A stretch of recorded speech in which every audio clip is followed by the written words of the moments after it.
iya hadisnya iya ya Nabi salam alaika ya Rasul salam ya Habib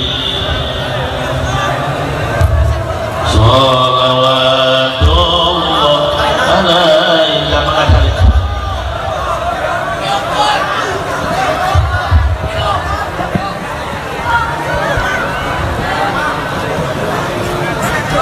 mana ada ini yang dicelama saya naik ke podium mana ngaji kali siap cip apa di pending kali dia pending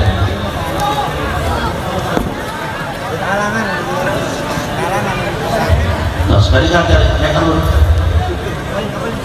terus gimana nah mainan silakan ini lupa minggu terus lihat sejarah namanya pasti jalan deh silang di sini peminjana semua gambar tong pakai belit usahakan tong pakai belit hadirin jemaah yang dimuliakan Allah ya kurang kupingin seserangan lewat acara panosan dalam rangka walimatul khitan kedua putra Ki Jamaluddin akan disampaikan oleh guru orang sadaya pimpinan pondok pesantren Al-Istiqlaliyah Cilongok alladzina yurkan ismu taziman wa takriman lah mangga waktu silakan kesempatan disematkan dengan segala hormat.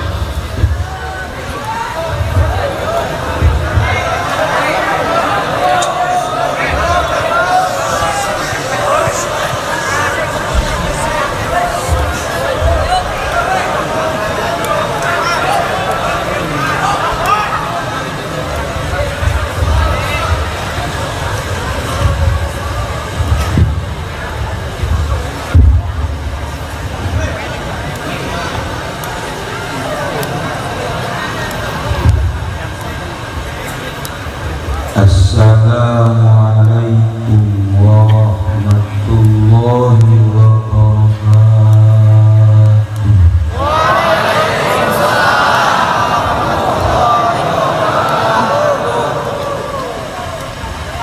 Alhamdulillah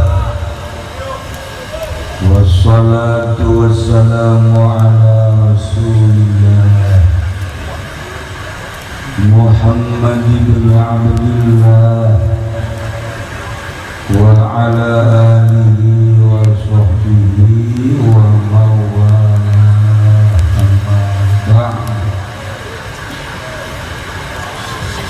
Qala Allah ta'ala fil Qur'anil Karim wa huwa asdaqul qa'ilin. A'udzu billahi minasy-syaithanir rajim.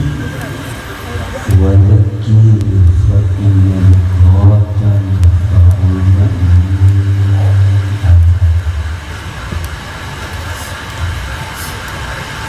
Langkung tipayun urang sami-sami nyanggakeun puja sinareng puji ka Gusti Allah anu Maha Suci. Parantos masihan tina rupa nikmat ka urang sadayana, terutama nikmat anu kacida pisan ageuna nyaeta nikmat iman sunnah Islam.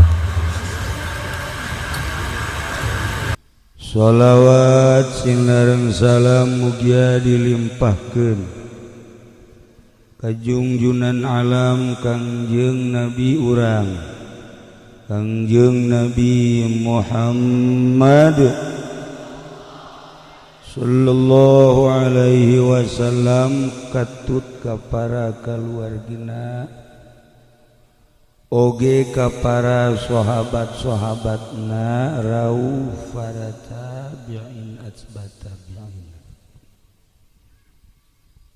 al-mukarramun para alimil ulama, para asatidz, para tokoh masyarakat, bil khusus kapun guru urang sadayana, kasepuhan urang sadayana, kersana ama di dieu urang doakeun mudah-mudahan mantena dipanjangkeun yuswana dipasihan kakiatan ku Gusti Allah Subhanahu wa taala biasa nyaangan ahli-ahli saantero nagara Banten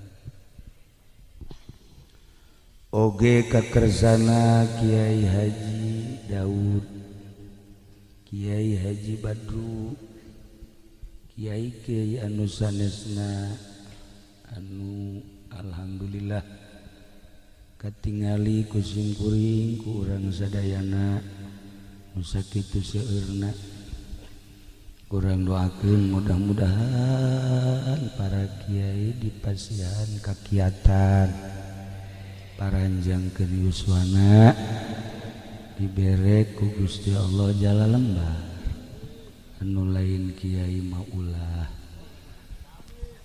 teu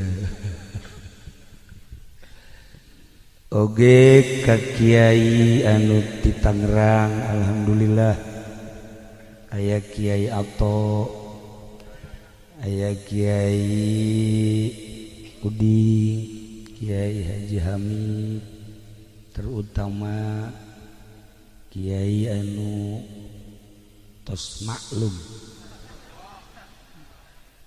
di planet alhamdulillah di luar planet dunia terkenal sebab di kalangan setan terkenal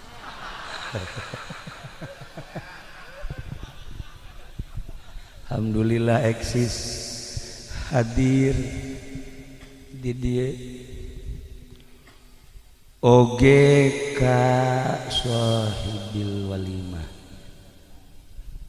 guru simkuring rerencangan simkuring sekaligus murid simkuring kumaha cenah ngitungna teh sih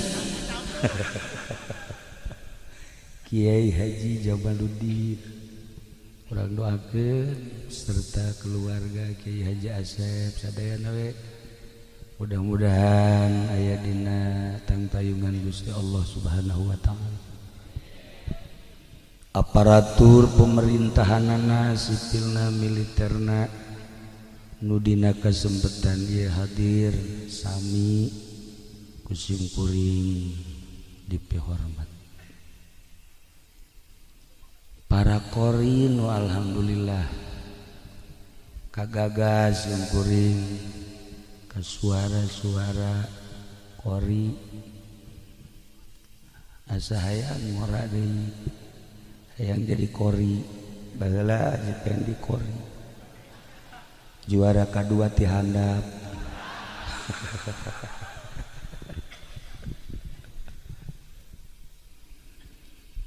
kalayan inayah ti Gusti Allah alhamdulillah khususna sim kuring umumna urang sadayana dina wengi ieu tos aya catetanana kedah kempel di dieu ngareuah-reuah dorong doa ka Kiai Haji Jamaluddin padahal sim kuring tos wanti-wanti haji bisi aya anu ngundang ulah ka Aad DJA DJA Duren Jatuhan Haji Aat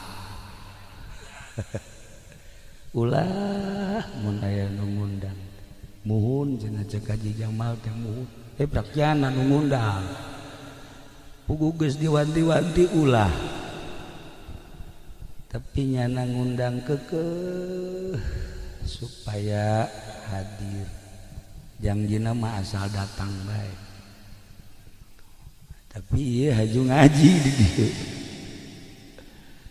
maksud azamna mah terek ngaos terek ngaji terek manggihan Kiai Haji Jamal henteu jasa deuk naon tuh kapanggihjeungna ieu mah maksud azamna mah kapanggih hayang pendak sareng ama sebab mama teh ama teh ieu murid mama sempur urang geus teu kapendak teu kapanggih jeung Mama Sempur aya muridna sarua Mama Ujang asa kapanggih jeung Mama Bakri tuh badak ge langsung tadi simkuring teh soa cukup sakitu ge padahal mah tadi tarik balik dan kulantaran can dahar aju dahar heula nah geus dahar aju ngaji padahal mah cukup pendak sareng Mama Ujang oge sebab eta nu dimaksudna tapi barang ningali di dia Masya Allah seueur jalmi loba jelema kadaleuna masih ga jelema wallahu a'lam kadang-kadang aya anu kasep beungeutna hatena jore aya anu beungeutna jore hatena jore deh eueuh pupurieun tah mah sieu modelna tah mah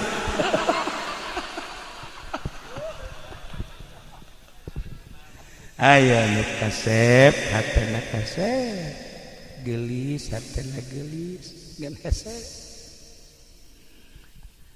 mudah-mudahan urang kujara di santri terus urang ngaraji urang tawadu di payeuneun Gusti sakieu ayana beungeut mah teu jadi ukuran sapira di dunia tapi hate hayang pisan bersih bening meureun nu mantak ngararaji teh hayang bersih hate supaya ulah wauh jeung bupati supaya ulah wauh jeung Kapolres ulah wauh jeung Kapolda poe kate wauh jeung nu kitu beneran wallahi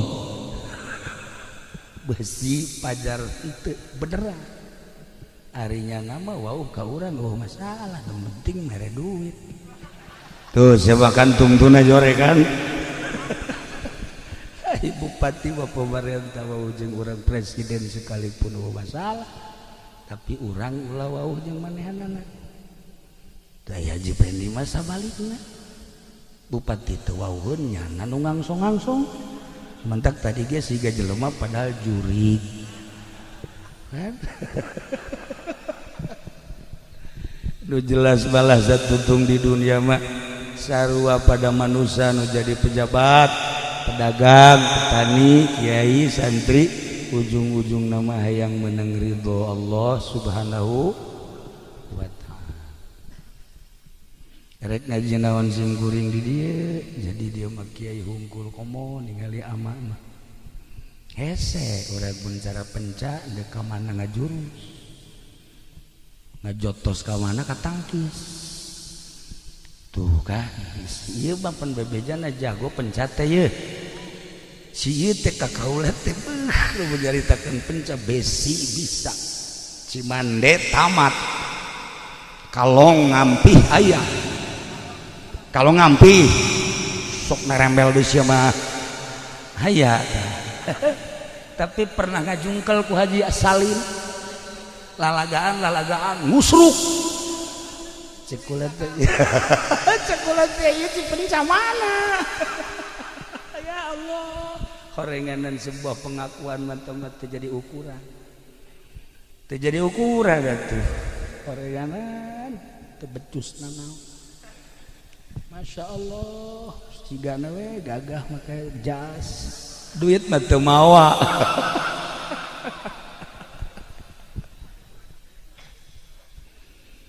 para jamaah kaum muslimin wal muslimat rahimakumullah dunia teh aya 5 benua Asia Amerika Eropa Australia gede di tengah-tengah dunia teh aya Indonesia Masya Allah terkenal ke mancanegara di Indonesia teh aya Pulau Jawa di Pulau Jawa teh aya Banten di Banten teh aya Pandeglang beuh mantep ternyata Pandeglang teh lain sekedar tenar di Indonesia di Belanda teh tenar di Perancis tenar, di Inggris tenar, pokoknya masyhur urang Pandeglang teh maling tenar bisaan urang Pandeglang maling naon cenah kiai, maling daging aya mencit kebo urang Pandeglang makan terkenal nu mencit kebo di Mekah teh, nu mencit munding mencit sapi urang Pandeglang. Urang Arab ge bingung nu kuduna 2 kintal kok jadi sakintal, etalah hebatna urang Pandeglang. Masya Allah maling ge ka Mekah, di Mekah ge maling terus pohara. Masya Allah aya ditanya kunaon sia maling teh, yo deket Baitullah babari istighfar tolol beureun nya.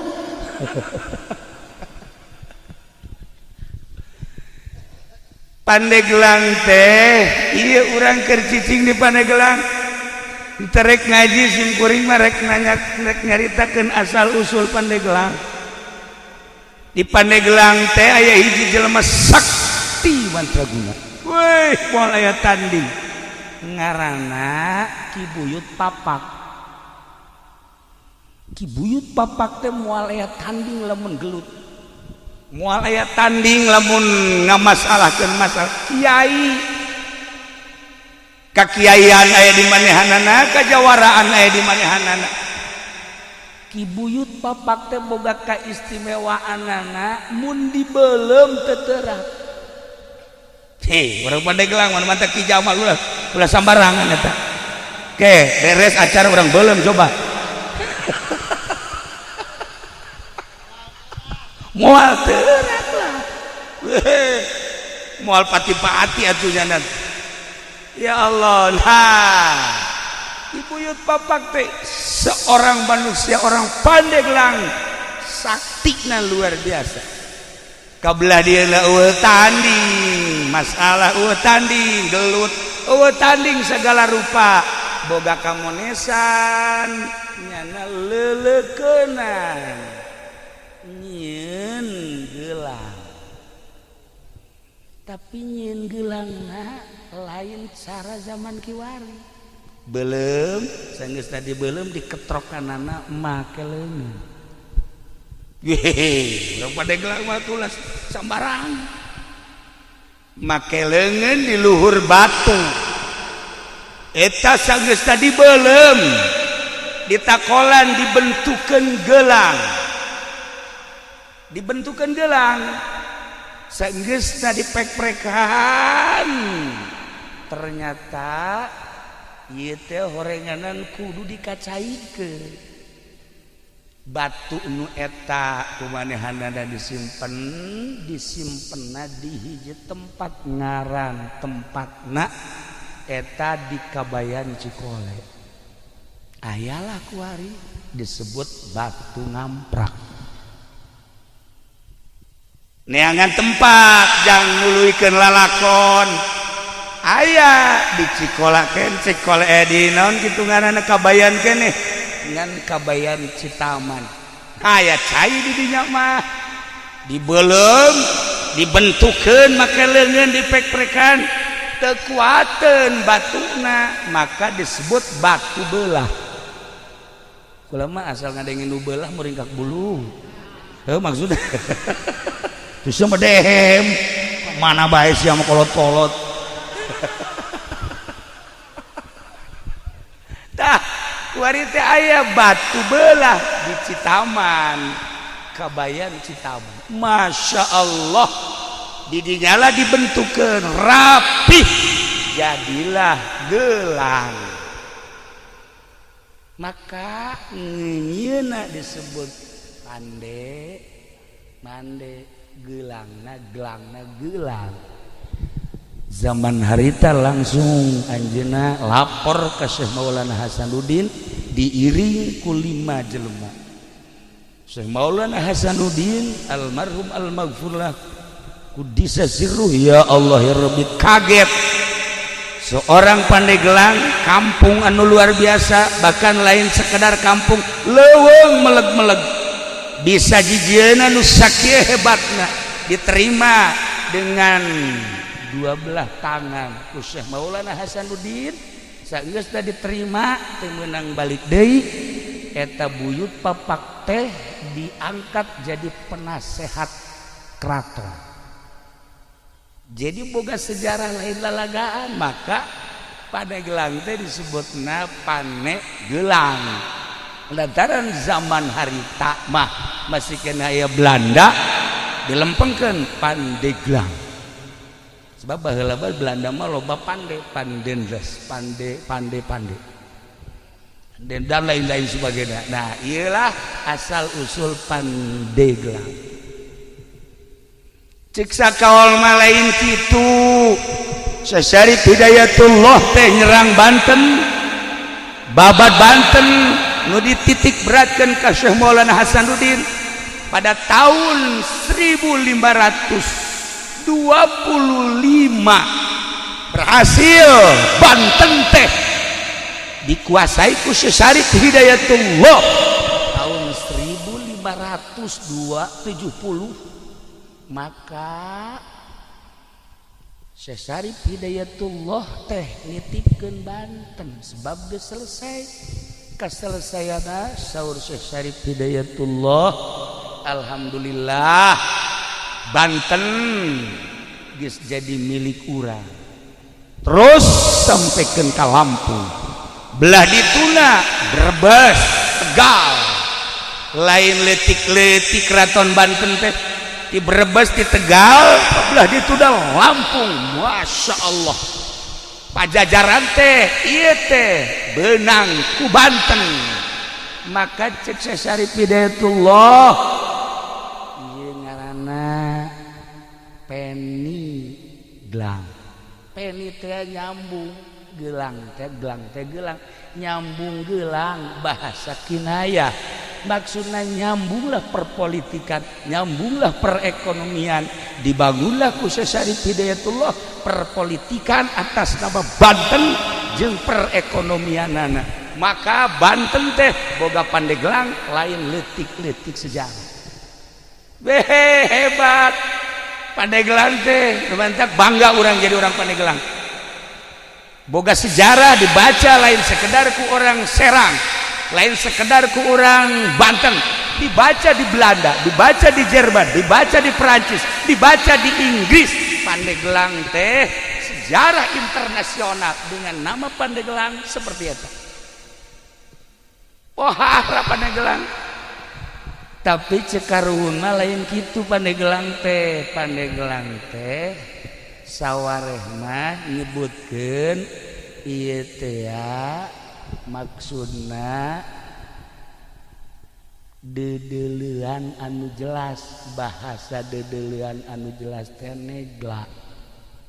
Di Pandeglang teh aya hiji lembur ngaranna eta Sanghyang Herang. Sanghyang Herang kudu ka amat menyebutkeunana. Nanya na bangsa ke modal kos kitu momal nyaho cenah tuh. Di mana lembur Sanghyang Herang teh? Di dinya teh aya batu, daerahna rada pasir. Di mana? Herang. Sanghyang Herang. Itu nyaho jepes ya. Itu sejarah sih bakal ditembak ke orang Perancis ya. Di mana? Ya, Sanghyang Herang. Di dinya teh rada pasir. Di dinya aya batu gede, batu teh diesian ku 4 jelema, juruna teh lamun urang kadinya negla katempo ke arah utara, ke arah barat, ke arah selatan, timur, maka disebutna negla. Siapa lamun hayang negla dedeleuan tah ka Sanghyang Herang. Luar biasa. Maka kolot nyebutna tuh di Paneglaan. Mun hayang ngeuleuh ka mana-mana tuh Paneglaan. Nah eta teh bahasa karuhun. Sanghyang Herangna bahasa karuhun, peninggalan karuhun. Haju bahasana ge tuh Paneglaan cekaruhun. Geus Paneglaan teh dilempengkeun jadi Pandeglang. Tilu sia mangajina. Masyaallah nyoret anu bener atuh. Tuh kan? Iyalah Pandeglang. Masya Allah. Iya sejarah lain sekadar dibaca di Indonesia, tapi dunia, Masya Allah, masih kena ya riwayat-riwayat tentang wajah tasmiyah Pandeglang, cuman nu dua deui dianggap dhaif, nu tilu eta mah mu'tamad. Ente coba ke perpustakaan Belanda bakal aya mun kukura dibacakeun bahasa Belandana ente kaget. Aya bahasa Inggrisnya pasti kaget. Moal lah aing bahasa Inggris teh nu nyaho mah ngan I love you doang. Iyalah Pandeglang. Eta sakadar wajah tasmiyah istimewa. Eta buyut papak teh hirup di keraton jadi penasehat Syekh Maulana Hasanuddin saat eta. Nu leuwih hebat deui di Pandeglang teh aya hiji kiai ngaranna Dasim. Lamun di Anyar eta teh ngaranna Jasim. Baheula teh Anyar teh lain Anyar, eta teh Sudi Mampir. Baheula teh disebutna Anyar teh Sudi Mampir. Ketika Herman Danles ngebangun jalan disebut Anyar Panarukan, setelah selesai jalan urang dinya teh nyebutna Anyar. Jalan Anyar buatan Danles. Nah, ieu teh katelah bae korenganan eta teh bahasa Anyar teh di zaman Danles. Jadi kuari kasebut teh Anyar. Cek sakaoma lain kitu, aya hiji jelema ngaranna Kiai Jasim. Kiai Jasim teh menguasai ilmu zahir batin. Gawena ngan sakadar ngalalauk ka laut. Boga guru mursyid. Sageusna meniti dengan sulukna, jadilah manehana seorang manusia nu berderajat. Hiji titip guru mursyidna ngan sakieu hiji doang cek guru mursyidna, jelema nu mere moal kudu susah sakitu. Jelema nu mere moal kudu susah tancepkeun ka jero hate, tanamkan di jero hate, lakeun di jero hate, jeung kudu daek bura beres salila hirup sebab ieu dunia teh bakal ditinggalkeun. Geus lamun ku urang dibikeunan engke bakal kapagih jaga di akhirat. Nya cak guruna teh jelema anu mere moal jadi susah, moal susah ku mere. Akhirna manehanana ibadah di Anyar, keur carita Anyar heula. Ibadahna nya nama lain sekedar di darat. Di mana-mana beres ngaji ka laut. Di laut jangkar dikahandapkeun, mancing ongkoh, ngajaring ongkoh, tapi salat ge di luhur parahu terus bae. Jasim luar biasa. Lamun urang nyaritakeun salat di parahu, aya nu masantren mah cara urang kieu teu kaget. Aya modal ieu. Ndek kumaha coba salat di parahu ayo. Ya di darat ge carang. Ngomong di parahu. Nah iya di parahu ge salat bae. Ya Allah ya Rabbi. Mancing dengan sakadar zahirna bae hungkul, mancing rek meunang rek henteu ngan lamun bener-bener teu meunang di akhirnya ngadoa, ya Allah ya Rabbi ulah datang ka abdi poos ieu balik teh hiji dua mah bere ya abdi jasana jang abdi jang fakir miskin lauk nonjol sorangan. Mancing merek menang rek henteu sebabnya nana salat di luhur parahu. Tapi rek balik lauk nu mana bae hayang diala, hayang dibawa. Sebab lauk eta kan boga aambeula. Saha ye nu mancing, saha ye nu di luhur parahu, pasti ye aing teh digunakeun mangfaat. Disodakohkeun, didahar ku balerea, haju dipake ibadah, lauk ge hayangin. Kula kamari mancing jeung ieu ye. Ya beneran ieu mah alal hak mancing. Masya Allah barang mancing mulung gede. Sageus meunang suraknya ragag deui. Lauk emas anu kira-kira 5 kilo teh ragag deui. Nya kieu bae. Nanya ka kaula, kiai kok ragag deui? Atuh lauk teh boga aambean, tolol. Atuh nyahoun nya nage. Aduh, teu sambarangan lauk teh waliullah mah lamun mancing lauk rabeng solihin lamun ka laut lauk teh hayang dibawa si ieu mah lauk nu geus aya ge gocobok indit ya Allah ya Rabbi kuna asna teh hirup ngaji sholawat atuh maca sholawat tak ilang karena Jasim satu ketika di Jasim asal maghrib memeh maghrib keluar dina laut maksudna geussan mancingna sebabnya jadi imam maghrib satu ketika ieu aya angin henteu bisa mendarat di laut. Masya Allah Gusti abdi teh imam di masjid teh di darat teh lamun eueuh abdi meureun jelema teh paburia ya Allah ya Rob sementara angin terus niup teu bisa mendarat. Terserah Gusti abdi mah sebab abdi mah ieu teh diparentah ku Gusti ka modelanana Ki Jasim di masjid ngimaman aya di laut aya. Urang bisa kitu nyandung urang geus ya pokona mah moal kanyahoan ku nu kolot di nu kolot aya di nu gora terus Haji Agus kita kula minta jampena kae heula Gus tenang heula nu kos kitu mau malah diturunkeun tuh ya ieu Jasim luar biasa Jasim Masya Allah. Nah satu ketika anjeunna ngadenge di darat teh budak leutik ceurik aya tiluna nu ceurik teh ditanya emakna bi ieu kunaon budak careurik hampura Pak Jasim kunaon ti kamari budak ieu lapar candahan. Masya Allah atuh lain bebeja cek manehanna lauk anu menang di laut langsung dibikeun kabeh tina di dahar bahkan manehanna nama nitip di besi aya jelema-jelema nu kalaparan anu hese dahar bebeja ka kaula insyaallah kukula dibantu percis ku si eta kita mah kitu mun aya anu cerik bebeja ka kula asal nu cerikna umur 17 tahun cewek deui bengkol bae jelema heran aing mah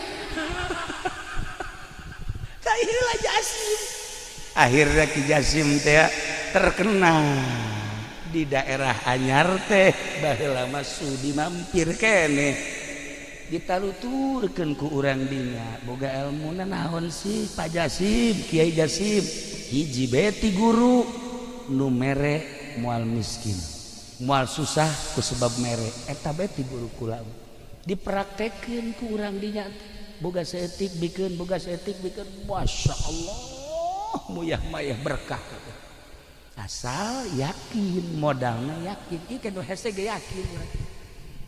ge yakin oh lu udah menceritakeun keyakinan hesena lain lalaga datang ka segede kieu urang can boga keyakinan keneh bae sebab lamun hudang peuting culak cilik bae beusi ayam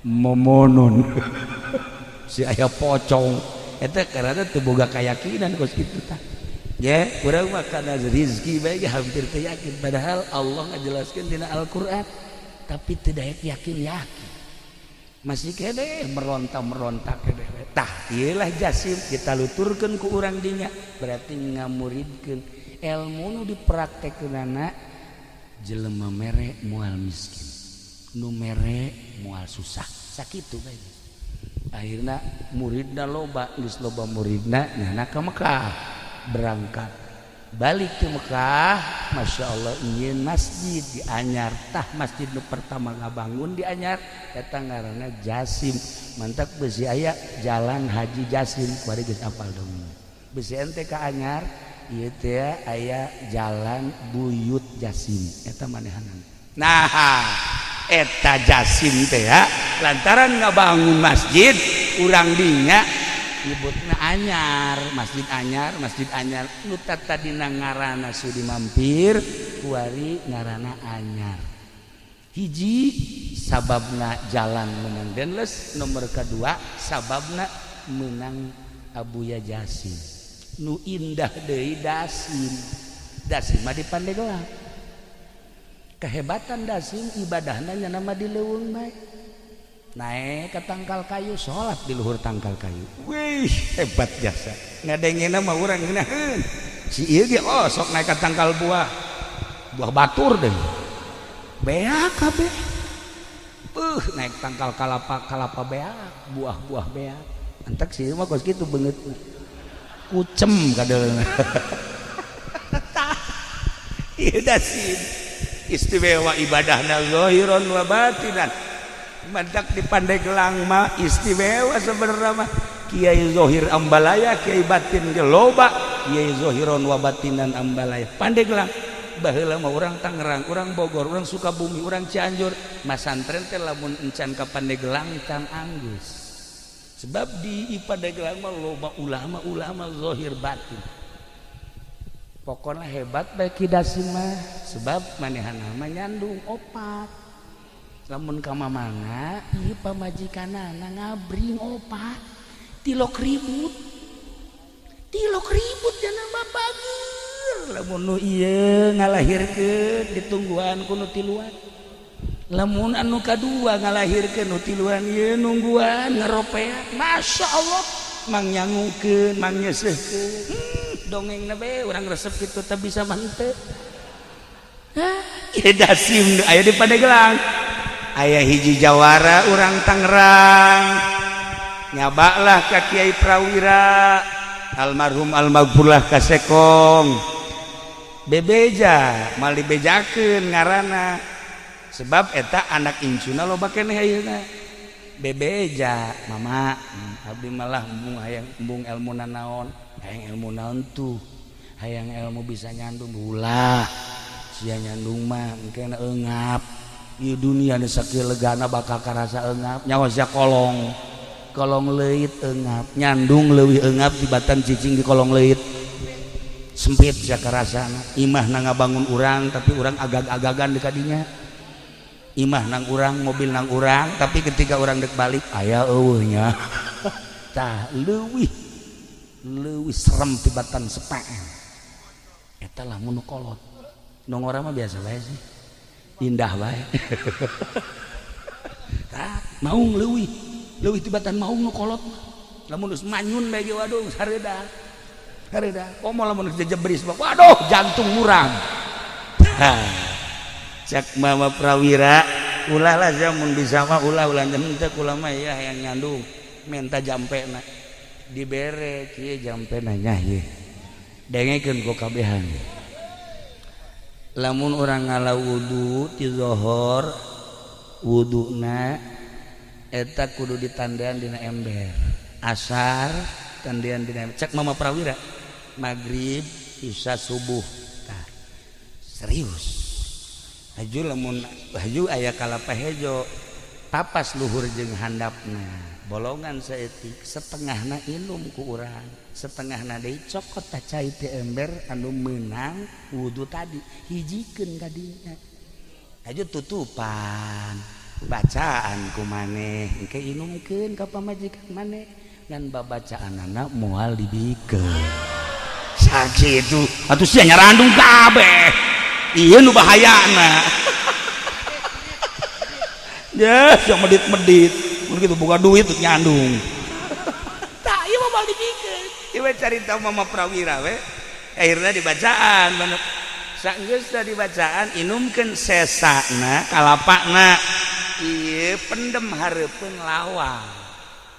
lawang saha lawang imah urang geus insyaallah dilaksanakeun jampena doang nu moal dibikeun tah eta alhamdulillah nu kolot nu ngora kabeh opatana namun ka mamana ngabri akur istimewa we pokona Masya Allah ka mamana ya Allah bajuna akur sagalan akur tilok marara sama sakali eta jampe ti Mama Prawira banjurna luar biasa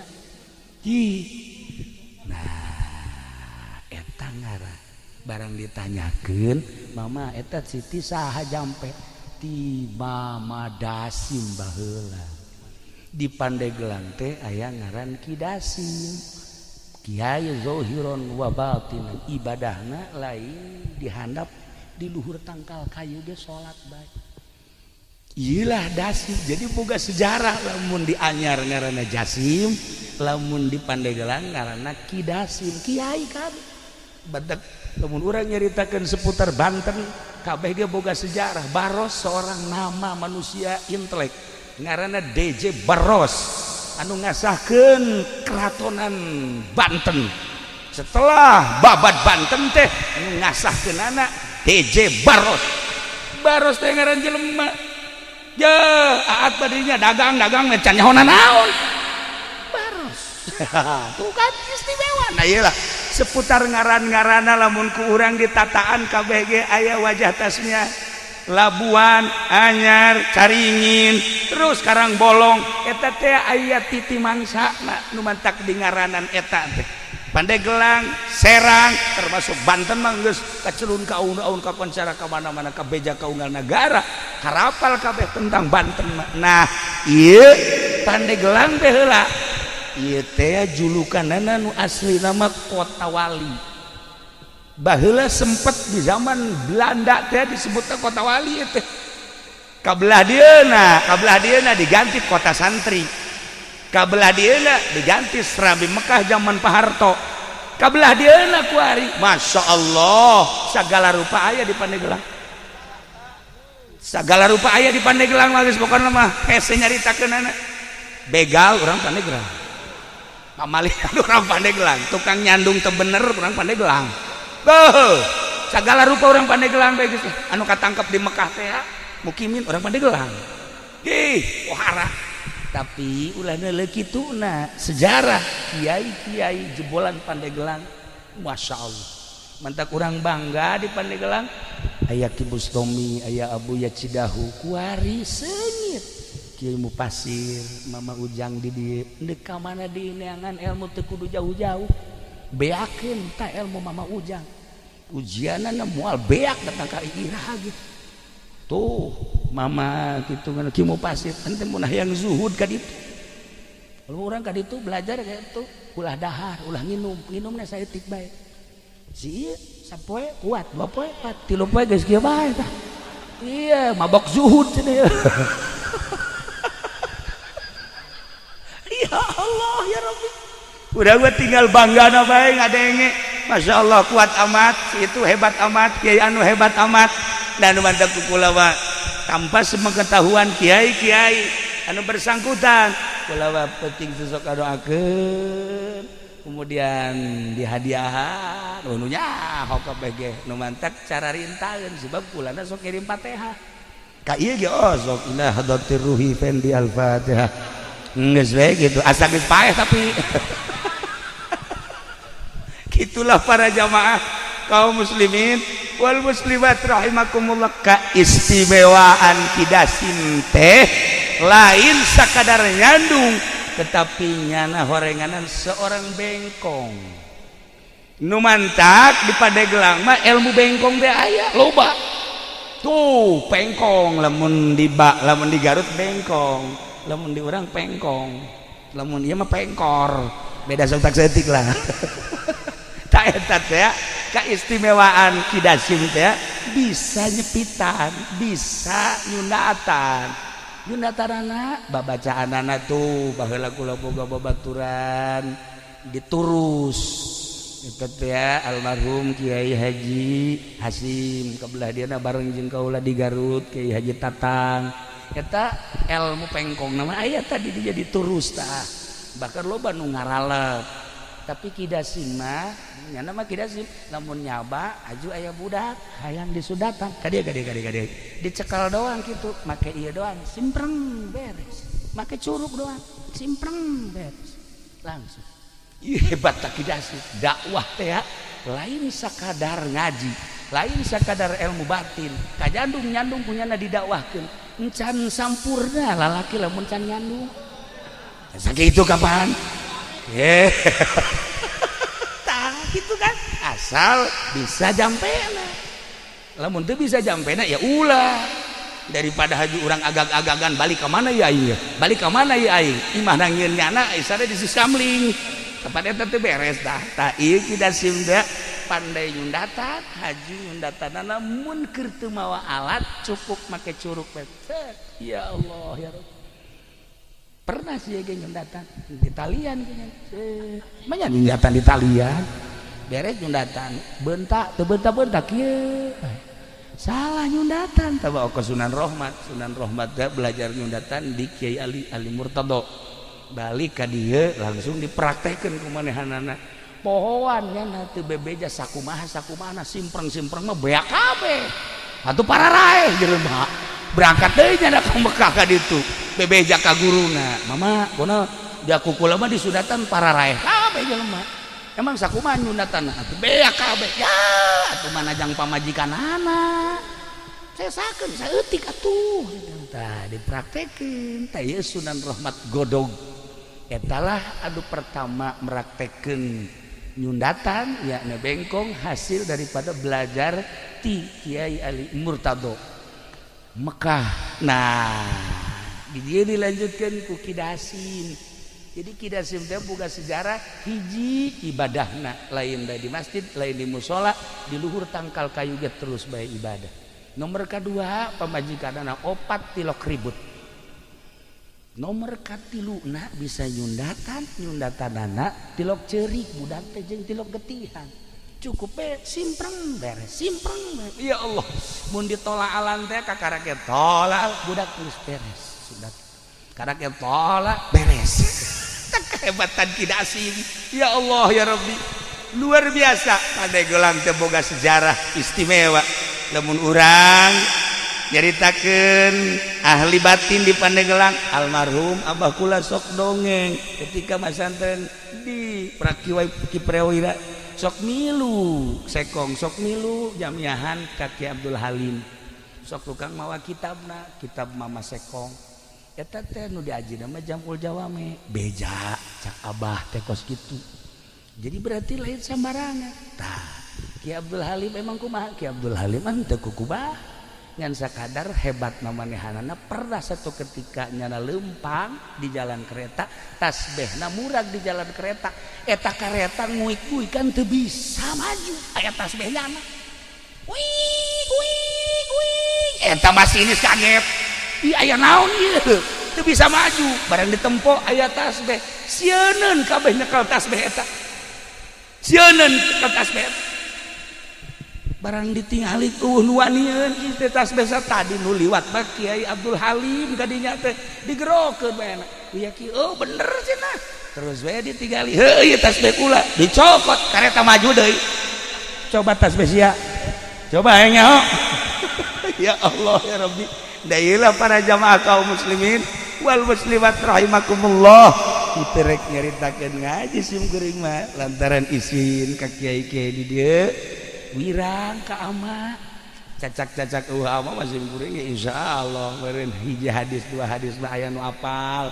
ngan kulantaran deui aya ama taaduban ka ama embung lah maningan dongeng seputar eta bae mun ku urang dicaritakeun ti mimiti babad Bantenna terus ka pucuk Umbuna terus ka Serang terus Pandeglang Labuan aya saha di Labuan teh kaya di urang teh aya Syekh Daud Cibandat aya Syekh Asnawi Carini beuh belah dina aya Ki Husein carita geus puguh di Bantenna aya Syekh Maulana Hasanuddin aya Syekh Yusuf ya Allah ya Rabbi kabelah dina aya Ki Abdul Halim aya Mama Armin Cibuntu Kiai Prawira beuh pohara jasa disusul kuno kamari ieu urang apal Abuya Cidahu Abuya Bustomi jeung saantara urang nyaritakeun baros nyaritakeun Pandeglang mah kaya santri kaya ustad kaya beunghar kiai Zohir jeung Kiai Batik teu kudu ka mana ngaji teh cukup di Pandeglang bae teangan geuragi kiai anu berpolitik aya kiai nu tasawuf aya kiai anu macam-macam ente deuk neangan kiai teu kudu ka Jawa Tengah Jawa Timur cukup deuk belajar politik aya di Pandeglang Banten dek belajar ekonomi kiai anu dagang ambal ayah geus teh nyaho kalel kidul haram halal geus teh kiai eta teh ambal ayah bari bantu masa kiai boga showroom HP showroom mobil pada teh urusanna jeung bang ai bang teh lamun ku urang dibaca kitab dakepan mengandung riba di ditu da teh urang mencari teh moal dibacakeun izin ka ama nang dijelasna mah seperti eta eueuh masalah eta teh seni variasi Jadi di Padegelang teh kiai anu tasawuf loba, kiai anu zohir be loba, kiai anu zohir batin ambalaya, kiai anu berpolitik loba, kiai anu berekonomi loba, kiai anu berbudaya ge ambalaya. Teu kudu neangan ka mana. Tapi ketika aya seorang Habib ahli batin nyaba ka Banten kuari, nyaba ka Pandegelang, pernah neteskeun cai mata. Sebab naon? Sebab nyana bisa ngobrol jeung laut. Ketika nyana ngobrol jeung cai laut ceurik nyana.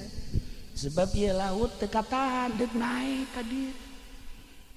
Gunung Karang hampir-hampir cak Habib ahli batin. Nu kukula kuari karandapan Habib teh hiji Habib Lutfi, dua Habib Umar, tilu Habib Japat, Habib Sehan, eta bangsa Habib-habib nu waduh aredan. Edan Allah. Ari sieu mah edan jahe. Kolot-kolot geus teu tahu diri mah tuh. Masyaallah. Itu beda jauh tuh. Urang ngobrol saeutik ka mana apalin. Hate urang katebakeun. Masyaallah kadang muringkak bulu urang. Tapi aya satu kebanggaan. Masyaallah indah jasa urang mun kapanggih jeung Habib-habib nu model kos kitu. Ngarasa handap diri urang ketika urang amprok jeung Habib begitu. Para jamaah kaum muslimin wal muslimat rahimakumullah, ialah cerita seputar Pandeglang, seputar kiai. Ingat di Pandeglang aya dua, hiji Dasim di daerah dia, dua Jasim di daerah anyar. Ilmu anu terus kabelah dieuna dimuridkeun ialah ilmu ti Syekh Mansuruddin Cikadueun. Anu baheula nyekel satoriyah salah sahiji anu muncul kebelah dieuna Rifaiyah kabelah dieuna Qadiriyah wan Naqsabandiyah. Geus lamun jelema nyekelan kos kitu insyaallah moal daekeun ngadahar duit ti pamarentah. Beuteung teh dijaga besi peutingna teu bisa tahajud sebab urang ngadahar duit ti pamarentah ulah loba ti bupati baheulana. Peutingna hudang mah hudang tapi ieu kekereucuman teh teu bisa pas gitu. Eta hese tadek dobatanana kos kitu teh. Ieu mah urang ngobrol pada santrina bae supaya urang ulah daek ngadahar duit bupati aya leutik mah. Tuh kan sama. Katara ku aing hayang kan ja. Aduh, mantek ieu kadaleuna eueuh sinaran eta leleb teuing. Itulah para jamaah kaum muslimin wal muslimat rahimakumullah. Moal dilanjutkeun cerita-cerita selanjutnya jeung ngaji nage geus teu kudu make hadis jeung Al-Qur'an, cukup cerita seputar Pandeglang. Jang cecekelan urang besi aya nu can apal wajah tasmiyah titi mangsa tentang Pandeglang. Jeung aya dua kiai cikal bakal anu istimewa selain daripada ti Kesultanan Banten horenganan aya. Ngan ingat ieu keturunan-keturunan Banten nu baheula mun asli ieu tembak baheula ku Belanda. Sebab jelema nu asli keturunan Banten teh boga ruhul jihad anu tinggi. Anti Belandana teh nampak dicatat dina sejarah kiai anu anti Belanda nyawa tarohanana. Nah, nu ngancak nu arasli teh ka kampung teu nyebutkeun keturunan Banten, teu nyebutkeun keturunan Cirebon. Sebab lamun kanyahoan zaman Belanda tembak, dibuing, seret, maka dilanjutlah ku anu bangsa rada semis. Masalah nu asli ge aya, ngan nu bodoh. Maksudna zaman Belanda lamun nu pinter keturunan nu asli tembak, tapi lamun keturunan asli bodoh masalah. Sebab naon moal aya jihadan.